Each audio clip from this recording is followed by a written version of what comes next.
Dead key fob? No problem. The 2022-2023 Honda Civic has a backup method for when the battery dies. First, release the physical key by pressing the button on the back of the fob. Use it to unlock the driver's door.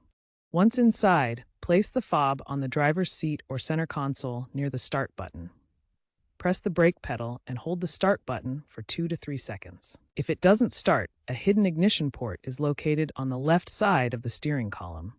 Insert the key and turn to on position, then press the start button. This gets you going quickly when the key fob battery dies, usually a CR2232 that lasts 1 to 2 years, but extreme cold can drain it faster. Key fob batteries in the 2022 to 2023 Honda Civic can drain due to extreme temperatures and signal interference from other devices. Always keep a spare CR2032 lithium coin battery available. These are inexpensive and can be found at any electronics store. Honda has implemented over-the-air software updates that monitor and estimate your key fob battery life. This information appears on your vehicle's infotainment screen, helping you avoid dead batteries.